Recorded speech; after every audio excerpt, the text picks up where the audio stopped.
else will break your heart. I'm never gonna hold you back. I'm always gonna have your back. So try to remember that. I hope you're happy. I hope you're good. Hello, everybody. Welcome to 321 No Kidding. I am Bobby the Awesome, and I am here with Marc Azoulay. How'd I do? Did great. Nailed it. Welcome to both shows, Marc. I'm excited. Yeah. There's a lot of overlap between our, projects. So I'm really excited to talk to you and share what I know. Awesome. Can you start us off by introducing yourself? Maybe the broad strokes. Where are you from? What do you do? Yeah. So my name is Marc Azoulay. I'm a therapist in private practice in Boulder, Colorado. I'm in recovery. I've been sober for 10 years, maybe a little bit longer at this point. I've been saying 10 years for a while now. So I was my recovery story, very quickly, I'm sure we'll go into more detail. Poly drug abuser, used pretty much whatever I could put up my nose, really hard for about 3 years, overdosed, recovered, and then got into mental health and got into therapy. So I work mainly with men. I work with entrepreneurs, CEOs, people that have recently been through divorce, and I kind of help men to wield power honorably and to emotionally mature, to kind of go from boys to men. Oh, I like that. Boys to men. I have another quote that I stole from your website, so I can't wait to dig in a little bit more. So you got out of recovery and then just started studying to do this, or you got out of addiction? I said that way wrong.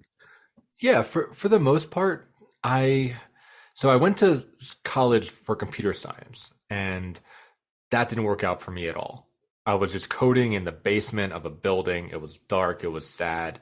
It was just depressing. At the same time, my high school girlfriend, which was my first girlfriend, broke up with me. We were trying to do a long distance relationship that did not work. And I just got gutted. And for you and your listeners to know, before that, I didn't do drugs or anything at all. I was completely straight-laced. I was a nerd. I was just very sheltered. And after that breakup, one of my friends on my freshman floor saw that I was sad and offered me to smoke some weed and talk about it. And I don't blame him at all. I mean, I think he was just trying to connect and trying to be emotionally supportive. And, as we talk more about men, a way that men connect a lot is through substances. So because we were high, it was an excuse to be emotional, to really share what was really going on. So he was actually very supportive of me. But the side effect is that I started getting into drugs. And I really spiraled out after that. I started doing whatever was available. I've had experiences with cocaine, a lot of hallucinogens. The most extreme drug I did was heroin, where I smoked it, never injected it. But it really went really fast, where I was just, again, using everything that I could find. It was incredibly self-destructive. I had really low self-esteem. And I flamed out in 3 years, and it culminated in an overdose where the girl I was dating at that time, her name is Ashley. She was the RA actually for my floor. So she had Narcan on her because they all had a med kit because they were the, residential assistant. So she Narcaned me. I woke up in the hospital, and after that I got into therapy as a client, and therapy really changed my life. I worked with a wonderful psychologist, Dr. Jeff Beyer, at Carnegie Mellon, where I went to school. And I credit him and another mentor, Dr. Patricia Carpenter, for truly saving my life, for truly bringing me back from the brink. And after that, I decided to start to pursue therapy and start to want to give that to other people. But I was a client first. I was a client for a good 3 years before I started to pursue it. I have to say, it has to take a special person to go from a client in therapy to want to become a therapist. I have my counselor, I have my therapist. I'm really good friends with someone that got out of treatment, and that was the route he chose too. I couldn't do it. So I give you guys a lot of credit. It takes a special person. Yeah, I'm curious. What did you think your resistances would be to it? Why don't you want to do that type of work? Well, look at you spinning the script. Because I'm a big mouth, for starters, and I'm not a good listener. Active listening is something that I literally work on all the time, and being present. But also, I can't carry the weight of all that. I know I would not do well with that. And I'd much rather try to impact the masses with my big mouth and my recovery playgrounds and my dream. I'd feel too stunted. What you guys do is majorly important. It just does not align with my personality or my dreams. Yeah, that makes sense. It is different roles. And I Yeah. think we need ears and we need mouths, right? We need speakers and we need listeners. And I hear you. I mean, sometimes it definitely gets heavy. Sometimes it gets hard. There's a lot of suffering out there, especially during the pandemic. I heard a lot of stories, and it got personal for me for a while, where I went through a bout of depression that I haven't felt for a long time, because there's just a lot of heaviness. But for me, it's very rewarding to see people grow and to work deeply with people one-on-one and to really have that deep impact. I mean, maybe we'll talk about business down the line. We get to entrepreneur part. I have ambitions to grow more and to, have greater impact. But I do like doing that deep work with my set group of people. I have about, I don't know, I'll call it 35 people under my care.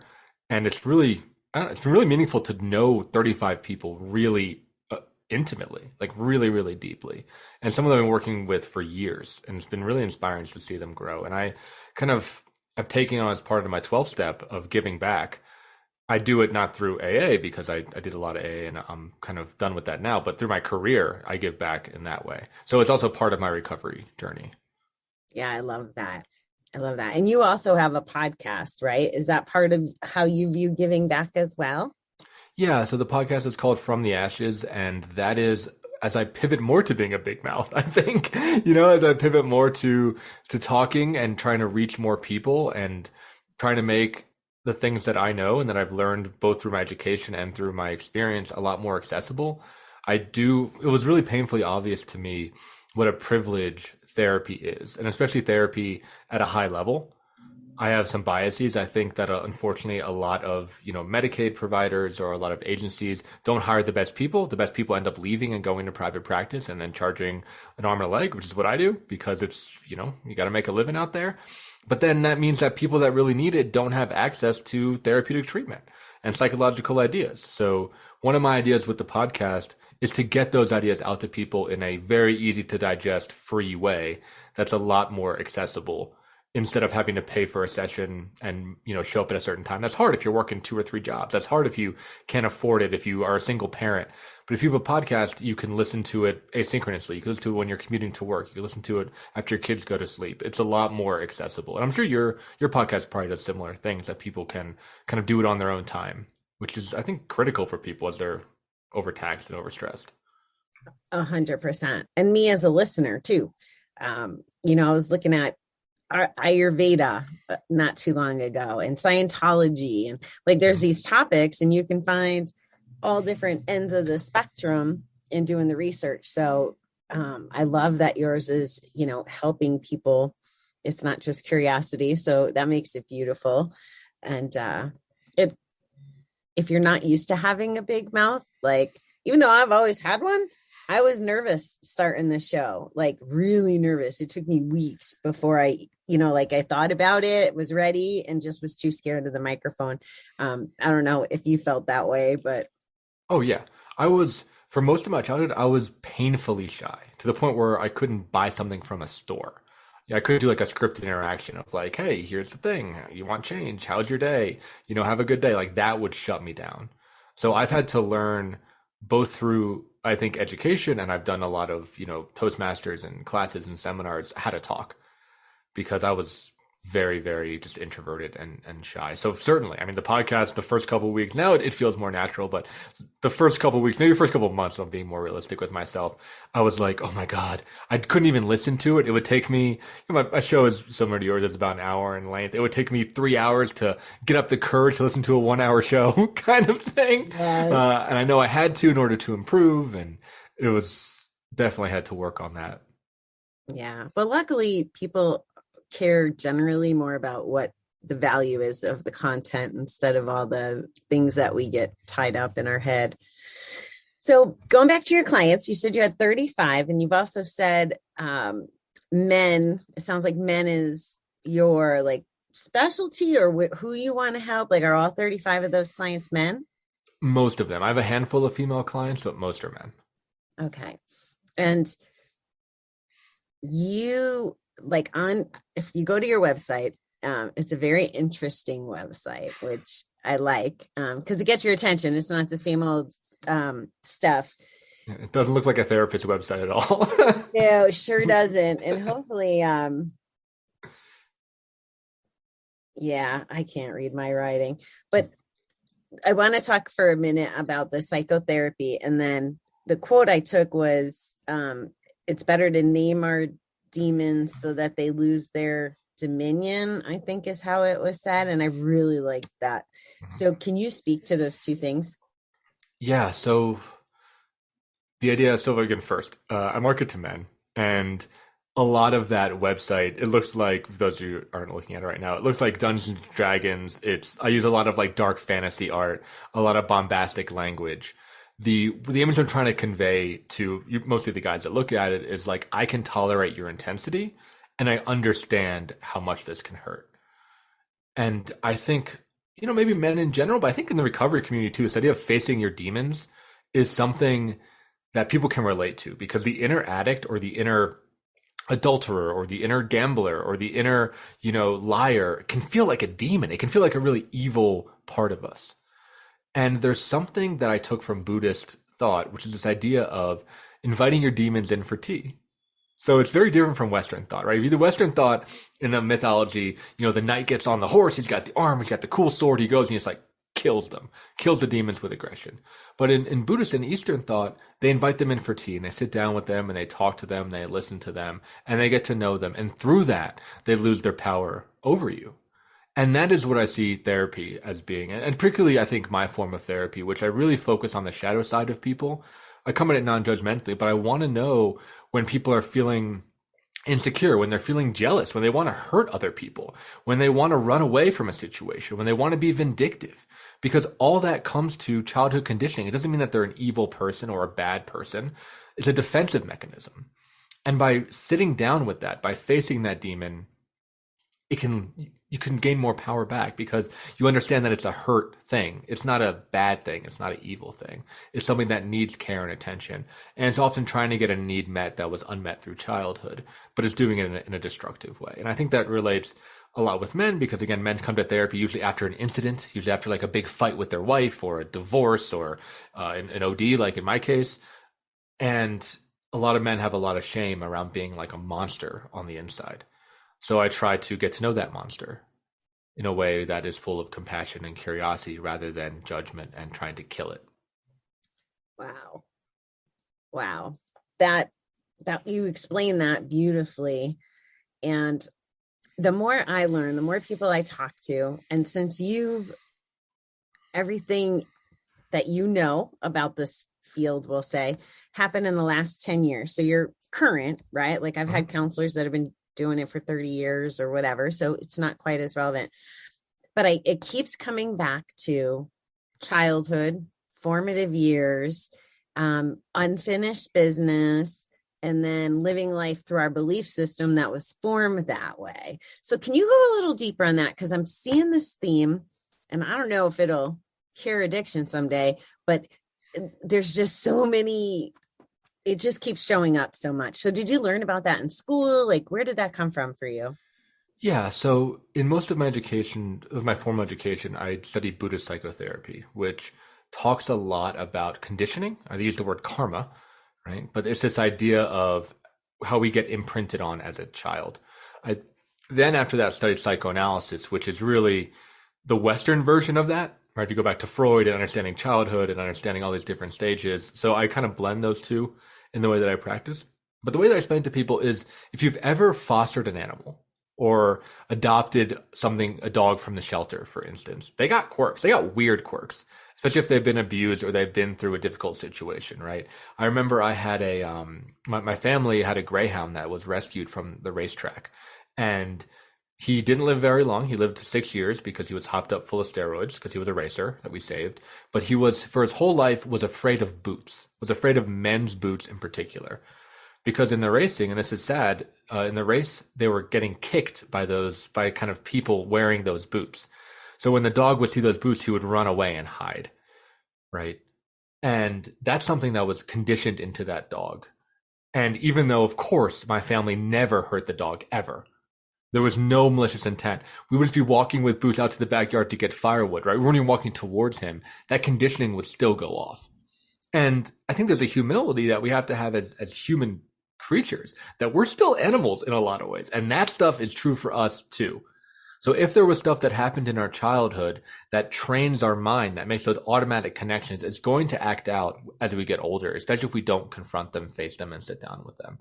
So if there is somebody in your life that reminds you of an abusive parent, or if there is a dynamic that you think is playing out, that maybe you were bullied in school and you're like, oh my God, the bullying's happening again, or you were excluded. Oh my God, I'm getting excluded again. Or there's like a need for loneliness that's being met through substance abuse, addiction, connection. As kids, we try to figure out ways to meet the needs, but without guidance, we're kind of dumb in some ways, right? So we do things that help us just then in the moment. But if they don't get go to the past and reprogrammed, they continue to play out as we get older, which can keep us stuck in those behaviors. I know why I like you so much already. Like when you talk about blending, like the Buddha, the Eastern and the Western, and I'm just so fascinated by this stuff lately, because I'm going into it with the lens of looking for the similarities, and that makes it kind of fun. And it's interesting. That's kind of probably where I land in my mindset. So what I'm experiencing, and I don't know if you went through this like with therapy, if you're still going through this, because if you're 10 years in, I'm about half that, but the self-awareness to even know that you're like, do you need a therapist to point out that this stuff comes from the childhood? Like I get given exercises and I can't really remember before 10, but I also know that it's in there. I just don't know how to retrieve it. So like, how does someone start that journey? Is there things that people can do on their own? Do you need to have someone trained? I know I'm asking a lot of meaty parts of this question, but it just intrigues me so much, like how you would handle that, or where you would start with, or what would you say? I think, if the person, again, has the time, the space, the money, the resources, hiring a therapist you can't compare to that. I think having a professional, and for a couple of reasons. One, this person doesn't have any other agenda. They're not connected to your life at all. So they can be more objective than anybody else in your life. That's the main reason. Two, that person is really consistent. So even if you have a really good friend or a spiritual partner or someone that is really on the path, they're never going to be as consistent as somebody that you pay to show up every week. And this work, if you're serious about, takes a lot of consistency and a lot of difficulty, right? A therapist is trained not just to ask the good questions, which is, certainly important, but really to hold and contain the emotions that come out when you answer those questions. And I always make a plug whenever someone asks me about therapy. The question to ask, if you're looking for a therapist, the question to ask really is to ask if your therapist is in therapy or they've experienced therapy. You would be surprised of how many have not, and I would not work with them whatsoever. Because it's not about the education. Like I said, it's about the capacity to hold the emotions that come out of you when you answer. Because for you, Bobby, like those memories are in there from 10 on. And they might not be a visual memory. It might be a body memory, right? It might be an emotional memory. You might be talking about something and all of a sudden feel really sad or really angry or really lonely. And a trained therapist is going to be able to look at that and get really curious about that and move towards it instead of moving away, which is so critical because in our culture, we move away from emotions all the time. Someone says, oh, I'm feeling sad. It's like, oh, they're there, get better. Or if someone is grieving, it's like, oh, it'll get better soon. We have this kind of like positivity thing, which moves people away from the intensity, but a therapist will go into it with you. And by feeling through it, that's the way to deprogram it, is to really feel through, understand, get to tread that ground.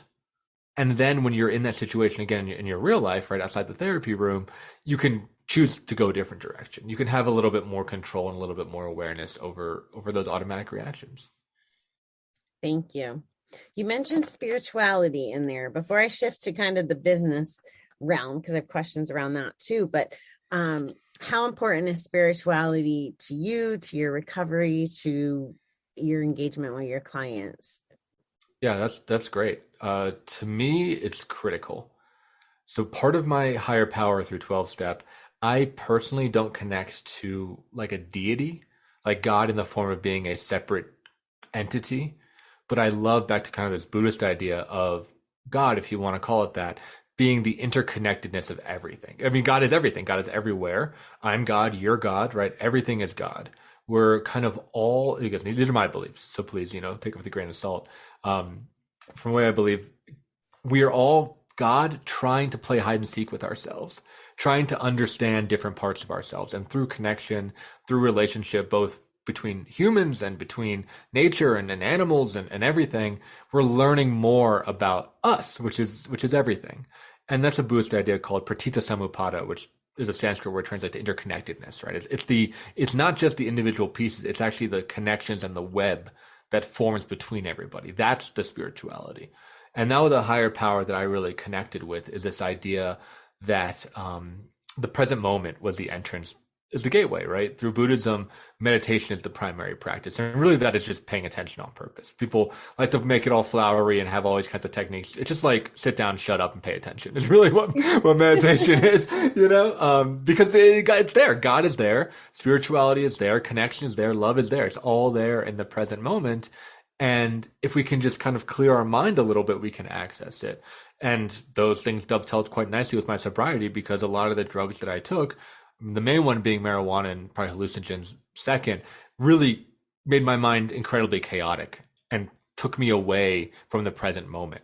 Either having that kind of hazy smoke screen of marijuana smoke or the intensity of a psychedelic experience, it took me away from what was actually happening.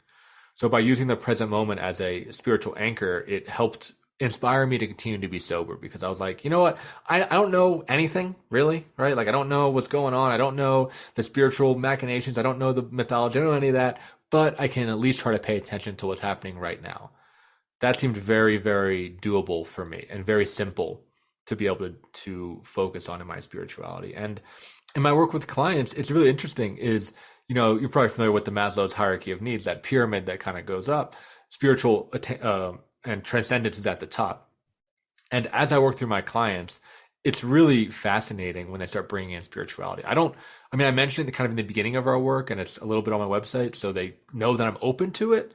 But as they meet those physical, mental, emotional, communal needs, then all of a sudden they start talking about like, hey, is there more to life out there? Like it just starts to bubble up. And I love those conversations when it gets there with people. And it's something I certainly don't shy away with my clients. I think some of the therapists do. I think they try to remain neutral, and in doing that, they close a lot of doors. I'm open and I disclose where I'm at, and I'm curious where they're at, and it's an ongoing conversation. I think it's really critical to have a North Star. And I think it's something that is, quite frankly, really lacking in modern culture. I think that the church got dismantled for probably some good reasons, but it left us with a hole around connection to a higher power, or connection to community, or even a set of like values and morals. A lot of my generation, the millennials, grew up incredibly cynical because we just rejected everything but had nothing to replace it with. So I think having a spirituality, or at the very least an ethical code, is a really important for millennials to develop in particular, but probably people in general should probably think about that. Think about what it means to be a good person, So spirituality was not part of your life per se before getting into recovery? It was not. So I'm Jewish, but I was raised very culturally Jewish, not religiously Jewish. So I'm not kosher. I didn't really go to synagogue. I did a bar mitzvah, but I really just kind of memorized gibberish. Like I don't even know what I said. I don't understand or comprehend Hebrew, but I still connect strongly with the Jewish culture. I like the food. I like the people. I get along with Jews pretty well. I have some of the mannerisms, but Buddhism was really the thing that socketed in. And it came at that time when I was in early recovery as something that, again, I'm a very practical person. So the fact that it has a practical component, which is the meditation practice, was somewhere where I could really start. I wasn't really ready. And in some ways, I'm still not really ready or really that interested in those really big questions of, what's the meaning of life, or where did we come from, or what does it mean to be conscious? Some of that for me is kind of a little too floaty. I just want to have a thing that I can do every day. And in that, develop kind of a spiritual practice. That again, feels very tangible and worked with my personality type.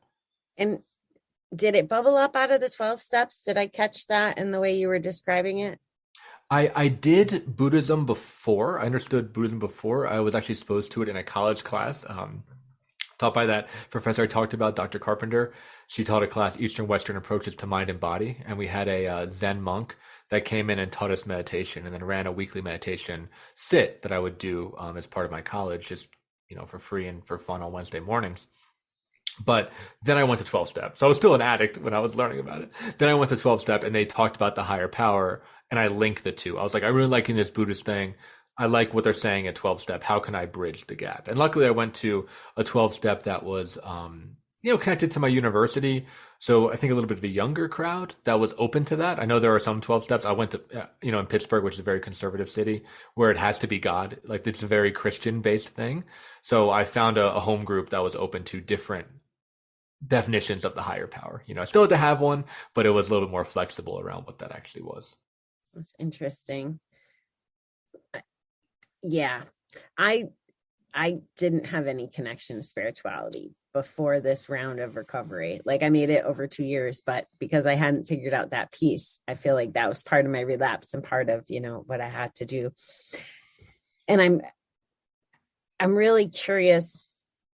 So if there's somebody out there listening, right, that's whether they're in active addiction or maybe it's a family member or maybe it's somebody who's trying to recover and they're going 12 steps, Buddhism, like how do I connect those dots? How does understanding that help me? Like what's the point? Like why? If they ask like why or where do I start? What does that look like when I ask that? Yeah, I think 12-step is a great place to start. I would say for people that have never been to a 12-step meeting, definitely go to different groups because I found that different 12-step groups have different vibes, really different vibes.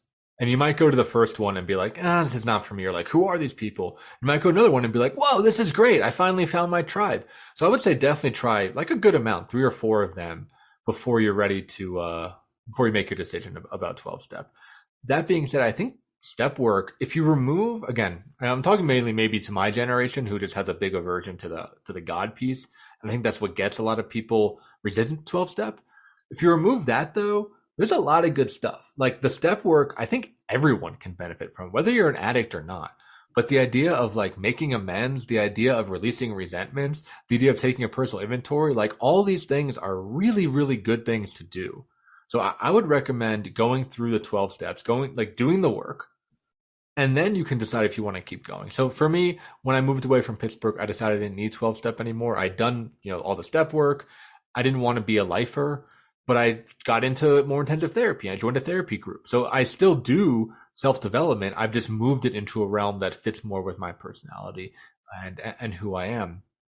But I think 12 steps is a great place to start. I think getting a therapist is a good place to start. We were talking about a little bit online of just how accessible information is now. If you're too, nervous to go somewhere in person, even just going online, listening to, I'm sure, your podcast, listening to my podcast, Googling recovery. I mean, there's so many people that are just so vocal about this right now, which is incredible. I mean, the anonymous part of Alcohol's Anonymous is starting to go away very, very quickly. And just listening to other people talk about it might be a very easy kind of on-ramp to doing some work if you're nervous about starting. You said a lot of really important things there. And I want the word anonymous to go away. I feel personally like there's some therapy in being open, right? Because otherwise you're living a lie, which is probably part of your step 4 work. Anyway, I don't want to be a liar, but I lie because I have to only, I wear a mask out in public. And another point I just want to drive home because I say it all the time, but you just said it. Keep exploring, keep trying. Not everything works the same for everybody. So I loved how you talked about going to different meetings, exploring East versus West. So all of those things are just really important that bared repeating, because if somebody's listening, I don't want them thinking it's cookie cutter. And I think that's what's bubbling up too with some of these conversations. Recovery doesn't have to be just 12-step anymore. I'm a believer everybody should at least go through it and experience it. Like I'm with you. But it's not the end all be all or the only option like it used to be. So I'm glad that you spoke to that. Mm-hmm. All right. We're going to shift gears a little bit. Because the other thing I like about you, I got a big list growing here, Mark. It's awesome. I'm flattered. Thank you. is the entrepreneur stuff. And as I got deeper and deeper into entrepreneurial adventure the last few years, the more I realized I'm super grateful for my recovery practices, because I see a lot of similarities. Do you see any similarities between your recovery journey and your entrepreneurial journey? I think it's all related. I mean, especially as a solopreneur, which I imagine you are too, it's very personal. So all the issues that my business has and had were my own personal issues because it's just me. So it was an incredible mirror for emotional development, I think, in what I was doing. So things that I thought that I had kind of conquered in my personal life. So for instance, quick story, right? Part of these conditioning things. As a kid, I was bullied into the ground, right? Bullied, made fun of. I was an overweight Jewish kid with glasses growing up in rural Maryland. That being said, I came up with this kind of toxic belief that I had to get over in therapy, which was that there was something wrong with me, right? And that everyone knew what it was. So painful, extrapolate that caused addiction, et cetera, et cetera. However, I thought I got over that in therapy. But then when I started launching my business, I would launch the website and I'd be like, no one's clicking on my website. Like, is something wrong with my website and nobody's telling me?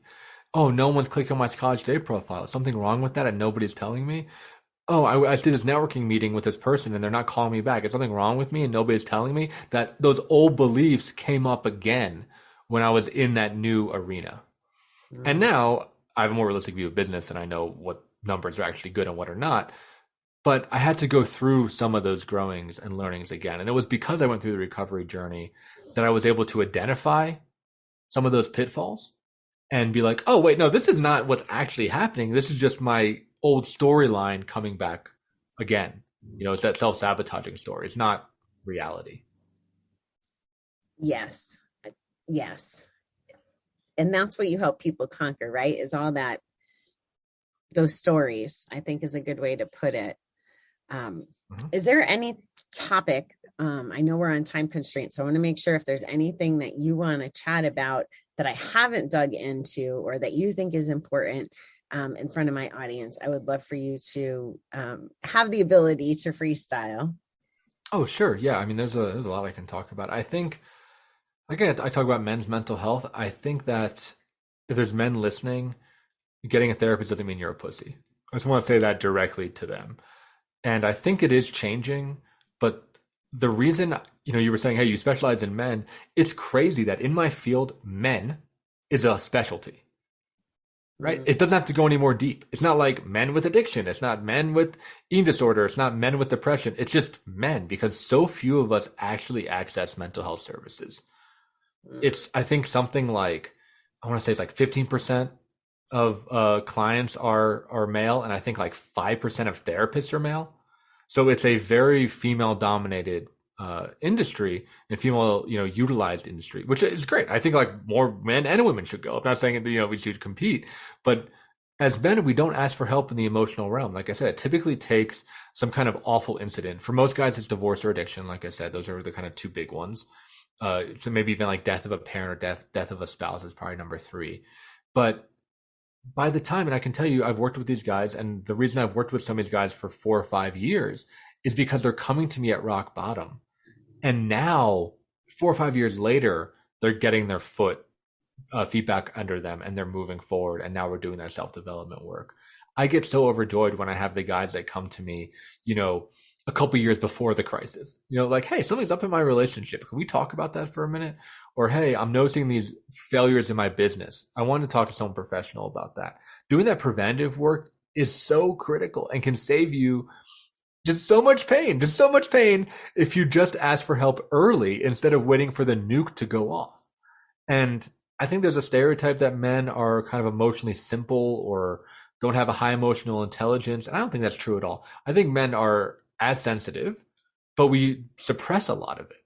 So if you're listening, if something's going on in your relationship. You're not just like an ignorant brute. If something is cooking with addiction where it feels a little bit off. If you have a repetitive self-sabotaging pattern that's getting in your way. I think the real masculine thing to be a man is to confront that demon, sit down face to face with it and deal with it now until it, before it kind of destroys you. So I think that'd be something I'd like to plug out to your audience is for men in particular, because again, that's what I work with, to get into proactive treatment, preventative care, instead of waiting for their lives to detonate. And then it's way harder to rebuild. That's pretty powerful. And they would all start with trying to clean house on all these noise and stories and beliefs is essentially what happens, right? That, because to me, addiction is escaping, right? Escaping the stories, not being in that present moment, like you spoke about. You don't ever have to be in the present if you're, well, for me, behind a slot machine or drunk or whatever, like you don't ever have to deal with any of that stuff. Exactly. Yeah, it's dissociation for a lot of people. It's amplification. It's numbing. It's just the ways I describe it to my guys. It's like hard shifting out of the present moment, right? And every time you hard shift, right, it's going to hurt the engine a little bit. It's going to damage you because it's like a clunky transition. And I think by kind of being like, okay, if you're using, like, what's so bad about being sober? Like, truly, like, what is going on when you're not high, when you're not drunk, when you're not gambling, when you're not having sex, when you're not shopping, whatever it is?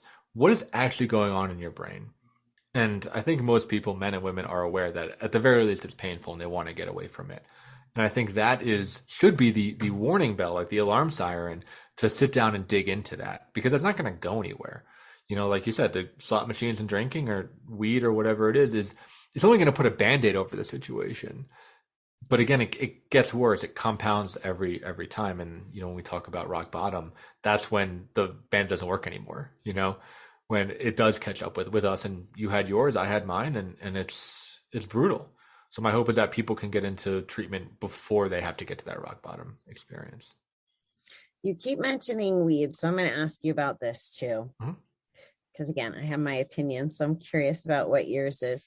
All this legalization of pot, I don't want to put any ideas in your head. So how do you feel about all of the legalization? Is it safe? Like, what's your stance on that? Yeah, so this is a complicated topic because, you know, in Colorado, we were the first state to legalize. So it's something that I see a lot of and I work a lot with. And I think, how do I frame this? This is a good question, because my personal views and my kind of political views, I think, intersect at this, and they kind of conflict. So from a political standpoint, I'm kind of a libertarian type individual where I think that things should be legal. I think they should be regulated. I think that the government shouldn't be involved in commerce too much. That it should be, hey, you have the choice to do what you want to do. I have a choice to do what I want to do. As long as we don't hurt each other, it's all good. The government should intervene when people are hurting each other and when, you know, the boundaries are getting crossed. But if you want to smoke weed every day, that's fine. You know, I'm not making that choice, but I don't have the right to tell you how to make that choice, right? I think that's from a political standpoint where I stand with it. However, from a addiction standpoint, or what I see as a professional, is I think it's good and bad. I think the good, and this is a big good because it's what has saved me, is that drug dealers aren't selling weed, at least in Colorado. So the reason I did more drugs is because the guy I was buying weed from illegally also had other drugs in stock. Mm-hmm. So when I would meet with him, you know, I'd buy weed for a couple of years and he'd be like, oh, hey, I got some cocaine. Like, you want to try some cocaine? I'm like, yeah, sure. You know, you want to try some acid? Yeah, sure. You want to try some mushrooms? For sure. You know, Xanax? Absolutely. I had access. It was truly a gateway drug in that way because it tapped me into the like illegal market. So I think having a legal market for weed is actually very powerful in that, because you just go to the dispensary, you can just get weed. You can't get anything else. You don't have access to anything else. It keeps that access a little bit harder to get. And it is regulated, so everything is tested.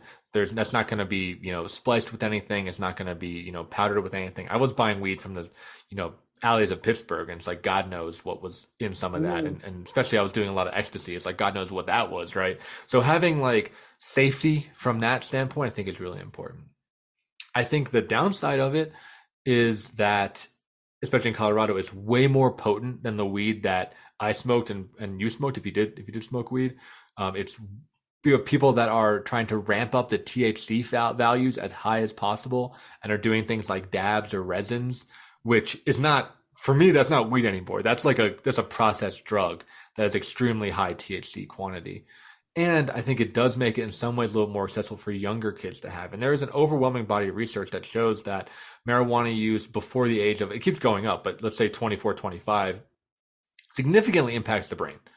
It takes years to undo it. It is undoable, but it takes years to undo it. I think especially for the men listening, something that I didn't know but definitely affected me is that smoking marijuana destroys testosterone. So my testosterone value was a third of what it should have been when I was smoking weed every day, which definitely caused some developmental issues in me that I've since reversed, but it was something that I just wasn't aware of at the time. So there is some significant downsides for it being available. I think the thing that, if there's anything that I'm outraged about the most, it's about the doctors. It's the doctors that I think are jumping on the train and saying, oh, weed is a cure for anxiety. It's a cure for eating disorders. It's a cure for, chronic pain. And I think it's beneficial for some things. Like it seems like for cluster migraines, it actually is very effective. But for a lot of other things, I think it's not a cure. I think it's just another Band-Aid. It's just getting high, Like you can get high and not feel anxious, but then just what you were saying, like the things that are making you anxious are still there. You're not really working on the anxiety. You're just not feeling anxious anymore. And I think that's a really key distinction. And I think those doctors that, quite frankly, are probably making a lot of money by endorsing marijuana are not spreading the complete message. And for somebody who already has addictive tendencies, having a doctor say like, this is medicine and this is healing and this is okay, is going to just push them over that edge to enabling them to use it more than maybe they should. Yeah, I feel the same way, that it's like a blank check. And I notice as an outsider, a lot of different people in my life that are using it and their behaviors are changing compared to when they weren't using it. So that's why I was kind of curious, and not for the best either. If it's the kid, it's grades down. If it's, the adult, it's mood swings. If it's the guy who actually did talk about their feelings, it's all that gets shut off now. It's really wild. That's my perspective. So that's why I was curious what you thought about it. I forgot about the Colorado piece though. Yeah, I think weed is, at least for me and for some people I work with, I think it's a very like insidious is the word I use, drug, where if you're a chronic weed user, I'll say for me, when I was a chronic weed user, and a lot of chronic weed users say the same thing, they say, oh, I don't even feel it anymore. Right? Like I don't even get high anymore. And that's scary. I didn't realize that to the time, but it means that I was always high. Right? If I don't feel a difference, it means that my brain actually changed. So in some ways I was always high. And it's something that I have not been able to see many people. There are some exceptions, of course, but many people do casually. It seems like it very quickly kind of creeps in and becomes a daily habit in most users, where it's very hard to moderate. And even though the effects can be slight, they're significant. And I think they really do delay development. So a lot of those things that I think the older generation, again, that I balked at when I was younger, this idea of like no motivation and you just want to sit on the couch all day and you're just a dreamer, not a doer. Like that's true. I mean, I gotta say now, like that is true. And I think marijuana does create that. And it's not like a creative thing. It's not a thing that will make you smarter or more creative or let you relax, which is things that I thought it was. It can very much be a prison, but it's a prison that has like very soft walls and very warm blankets and is very comfortable in that prison. So it doesn't feel quite like a jail, but it is. It is. You're really good at the metaphors and the analogies. Like you used one about the car, which is good for the men, and different explanations. So any final thoughts before we wrap it up? No, this is a great podcast. I mean, I think for those listening out there, like I just want to echo kind of what you were saying, Bobby, is there's many roads to recovery. I'm sharing a little bit of mine. I hope that if you are feeling something and feeling inspired to go out there and ask for help and seek some treatment. If you want to know more about me, you can check out my website. It's marc-azoulay.com. That's MARC-AZOULAY. Everything's on there. Podcasts on there. Practices on there. All that stuff is there. But yeah, it was great to talk to you, and I appreciate coming on the show. Yeah, I appreciate you being here. And we have all your social links and all that stuff, so we'll make sure that gets out there as we publish and go live with this. But I really appreciate your time today, Marc, and your perspective. Cool. And you'll be on my show in the coming months. So we'll do a trade. Oh yeah. Well, and I'm working really hard on that book now that you gave me the deadline. There you go. I mean, really hard. Yeah. Yeah. All right. Thank you. Thanks.